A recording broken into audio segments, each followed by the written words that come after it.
Hello everyone, আমি makeup artist Pallavi. আজ আমি তোমাদের সঙ্গে আরও একটা ব্লগ ভিডিও শেয়ার করব। তো দেখো আমি রাস্তায় চলে এসেছি, পুরো রাস্তা পুরো ফাঁকা, কোথাও গাড়ি নেই। তো দেখো ফাইনালি অটোটা চলে এসেছে, অটোয় করে আমি এখন রানাঘাট যাব। ফাঁকা রাস্তা দেখো, অনেকটা সকালে বেরিয়েছি তো পুরো রাস্তাটাই পুরো ফাঁকা। দেখছি 6 নম্বরে ট্রেন দাঁড়িয়ে আছে। তো দেরি না করে ঝটপট করে দুজনে মিলে দৌড়ে এসে ট্রেনটা ধরে নিলাম। এদিকে দেখো আমাদের ট্রেনও ছেড়ে দিয়েছে। ও এটা কি করছে আমার সঙ্গে, আমাকে রেখে একা একা চলে যাচ্ছে। না না, ওর হাসি দেখে তোমরা বুঝতেই পেরে গেছো আমাকে একা রেখে যাচ্ছে না। ও যাচ্ছিল কাজে সকালে, তো দুজনে ওই জন্য একসঙ্গেই বেরিয়েছিলাম। আমি ট্রেন থেকে নেমেই কিছু টিফিন করে নিলাম, কেননা সকালে আমি কিছু খেয়ে বেরোইনি।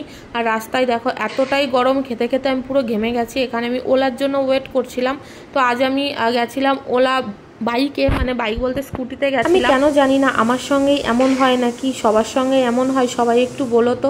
যারাই ওলা বাইকে বা স্কুটিতে গেছো, হেলমেটগুলো কি গন্ধ থাকে না বলো, পুরো একদম বমি চলে আসে না? আমার তো প্রচণ্ড পরিমাণে গা পাকাচ্ছিল।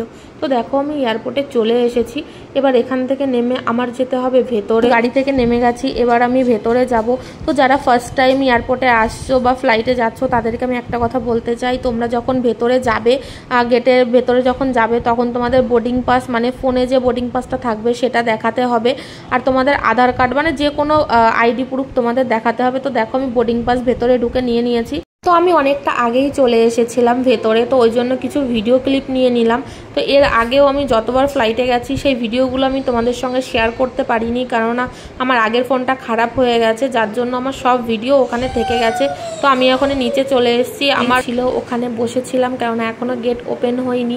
তো গেটটা ওপেন হয়ে গেছে, আমরা সবাই এবার ওয়েট করছি বাসের জন্য। এখানেও আমাদের চেকিং হচ্ছিল, ভেতরেও চেকিং হয়েছে। তো এবার আমরা বাসে আছি, বাস থেকে এবার যেতে হবে আমাদের ফ্লাইটের কাছে। তো এখানে দেখো আমরা বেরিয়ে গেছি, মানে বাস থেকে নেমেই চলে এলাম প্লেনের সামনে। অবশ্য আমাদের একদম সামনেই নামিয়েছিল। তো দেখো এখানে আমরা ভেতরে যাব, তার আগে কিছু ভিডিও ক্লিপ করে নিলাম, না হলে তোমাদের সঙ্গে কি করে শেয়ার করব বলো।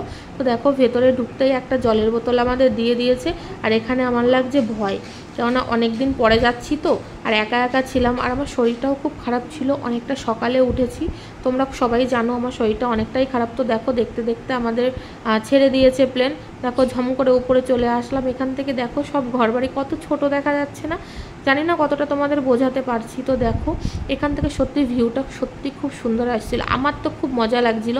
কিন্তু তারপরে আমি বাইরের থেকে মানে দেখতে পাচ্ছিলাম না ভেতর থেকে বেশি, কেননা আমার ভীষণ প্রবলেম হয়, ওপর থেকে নিচের দিকে তাকালে আমার খুব অসুবিধা হয়। তো এখানে দেখো আরেকটা জিনিস তোমাদের সঙ্গে শেয়ার করছি। দেখো সিটের সামনে এরকম একটা টেবিল থাকে, যেটা তোমরা সবাই এখানে কিছু রেখে খেতে পারবে। তো আমার পাচ্ছে ঘুম, অনেক সকালে ঘুম থেকে উঠেছিলাম, একটু ঘুমিয়ে নেব। ঘুম ভাঙতেই শুনি যে আমাদের ল্যান্ড করার টাইম চলে এসছে। তো আবারও সিট বেল্টটা পরে নিলাম। তো দেখো অনেকটা নিচে চলে এসেছি, এবার আমাদের নামার টাইম চলে এসছে। তো ফাইনালি দেখো আমরা ল্যান্ড করে ফেললাম রাহুলকেল্লা। তো একা একা অনেক মানে কষ্টে জার্নিটা কমপ্লিট করেছি, শরীরটা অসুস্থ ছিল তার জন্য। ফাইনালি দেখো সেফ ল্যান্ড করে দিয়েছি। তো দেখো এখান দিয়ে আমরা বেরোচ্ছি সবাই মিলে একসঙ্গে। চলে তো এসেছি, কিন্তু কোথায় এসেছি সেটা তোমাদের সঙ্গে এখনও শেয়ার করিনি। হ্যাঁ, আমি এসেছি রাহুলকেল্লাতে। তো এখান থেকে আমি হেঁটে হেঁটেই চলে যাব, কেননা অত টাইম নেই যে গাড়িতে আমি বসে থাকবো। আর এই গরমের মধ্যে গাড়িতে বসে থাকলে পুরো দমফা মাতকে আমি মরেই যাব। তো গাইজ, যারা ফেসবুক থেকে ভিডিওটা দেখছো তারা অবশ্যই ফলো করে দিও, আর যারা ইউটিউব থেকে দেখছো তারা আমার চ্যানেলটিকে সাবস্ক্রাইব করে দিও। তো চলো বাইরে চলে এসেছি, দেখা হচ্ছে তোমাদের সাথে পরের ভিডিওতে। টাটা।